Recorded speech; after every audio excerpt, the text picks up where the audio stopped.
Ce matin circulait sur les réseaux, en ce mois de mai 2020, une nouvelle passée à peu près inaperçue.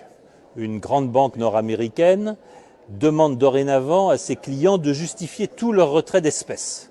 Que ce soit 100 $, 500 $, 1000 $ ou davantage, ils doivent dire pourquoi ils choisissent de recourir aux espèces. On retrouve ici une tendance forte également à l'œuvre en Europe. On sait qu'en France, il est interdit de procéder à toute transaction en espèces de plus de 1000 €.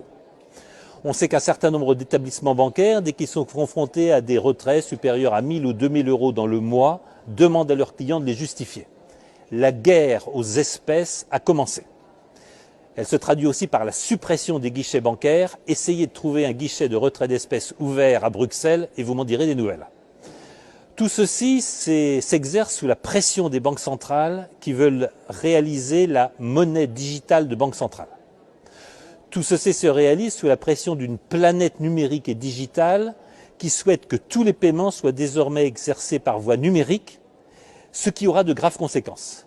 Parce que ces conséquences sont triples. La première, c'est naturellement la destruction de toute transparence. Les espèces vous permettent de procéder à des achats anonymes et en clair, de faire ce que vous voulez de votre argent. Alors avec l'argent digital, ce ne sera tout simplement plus possible. Tout achat sera tracé, il pourra être retracé dans l'histoire et il pourra être porté à votre préjudice. La deuxième conséquence, c'est un contrôle absolu par les banques centrales, non seulement du volume de monnaie en circulation, mais aussi des épargnes et des comptes excédentaires de tous les contribuables et de tous les citoyens. Ce qui signifie que la Banque centrale pourra d'un trait de plume limiter les retraits, voire limiter les volumes d'épargne et les volumes de monnaie. Il lui suffira de supprimer des signes monétaires dont elle contrôlera la totalité. Puis le troisième point, et c'est le cauchemar d'une démocratie, c'est l'arrivée du crédit social. Selon vos consommations, selon ce qui pourra être situé de vos consommations, par exemple, vous mangez trop de viande. Par exemple, vous consommez trop d'eau. Par exemple, vous roulez trop fréquemment en voiture et vous ne savez pas justifier vos déplacements. On pourra vous attribuer un crédit social, faire varier votre impôt et faire varier votre niveau de taxation. C'est ce qui a déjà lieu en Chine, mais c'est ce qui se prépare dans nos démocraties. Et voilà le réel point qui est en question. Je peux parfaitement comprendre que pour des raisons de contrôle de la masse monétaire, de contrôle de l'inflation et de reprise des masses considérables d'argent créées à partir de rien, les banques centrales se soucient d'un contrôle accru sur la masse monétaire.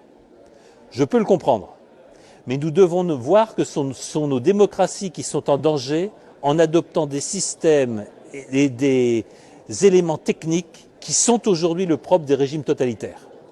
La propriété privée est un élément fondamental de nos démocraties. Le caractère sacré de la propriété privée et des contrats privés est un élément de base de nos démocraties libérales.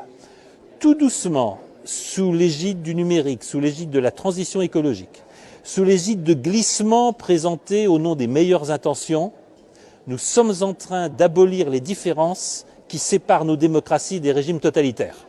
C'est une pente extrêmement dangereuse, c'est à nos politiques de réagir, c'est à nos politiques de reprendre leurs responsabilités, c'est à nos politiques de ne pas abdiquer devant les experts, les savants, les comités et les big tech.